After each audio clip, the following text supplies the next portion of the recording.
So here we are. I'm servicing a Mercedes W212 chassis. It's a diesel, and the fuel filter is the one that you see here. This one in particular is, as you see, the male CKL913.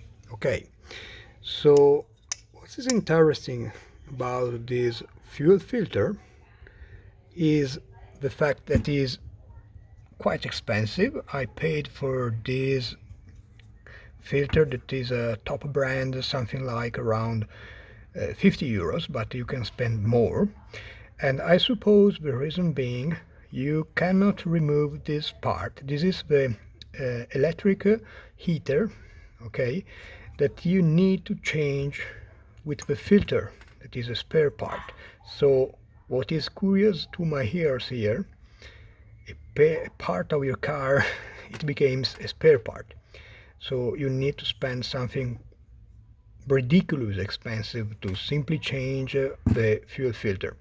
However, about that, I was curious about the function of this little pipe, and in order to discover the reason, I open a filter. As you see here, this is the old one.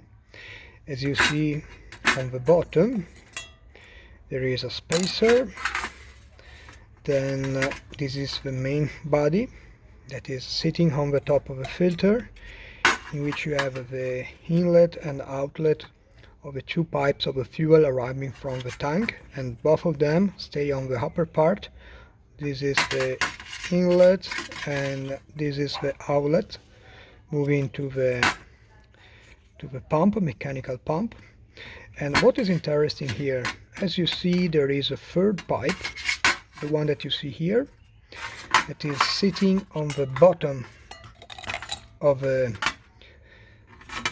filter, and you can see this pipe is arriving here. I broke it trying to opening the filter, but it's exactly the one that you see here. This is a cap, plastic cap. As you see here, there is a little retainer. Here we are, and then this is the pipe.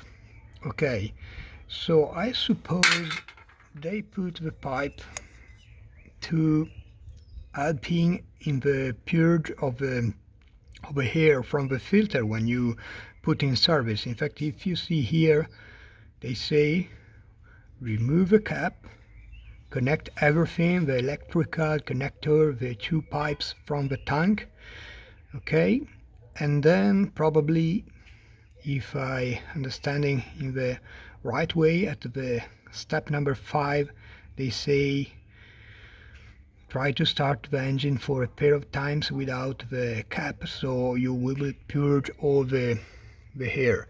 However, apart from that, what is interesting here from my point of view, oh sorry, this is the filter, paper filter. This seems to be quite clean. There are no debris or other materials. I suppose in particular this one was in my car since no more than 500 kilometers. Sorry, 1,500 kilometers, sorry, 50,000 kilometers. Keep in mind this filter is supposed to stay in your car for 75,000 kilometers. That is a very long time. In my case, as you see here, the fuel inside my filter was very clean, and so the only data that probably require attention is the possibility there is water sitting on the bottom of the filter. Probably these two little metal plates are useful in order to detect the presence of water at that point. And this is the lesson of the day. You don't need necessarily to change the filter. You can simply vacuum out the water using this pipe that is starting from here, but is arriving just on the bottom of the filter.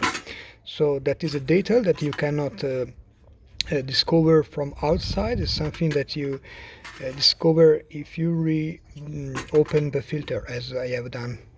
And the intention of my video was just to show you this little detail. So if you suspect the presence of water on your filter and you don't want to change it, or you don't need to change it, consider you can using this pipe to vacuum out the water that is sitting on the bottom of the filter. And on the bottom part there are also these little metal plates that are probably useful to heat the fuel, in particular the one that is sitting on the upper part, that is the one that is moving inside the inlet, that is finishing here. Okay, that's all. Have a nice day. See you the next time.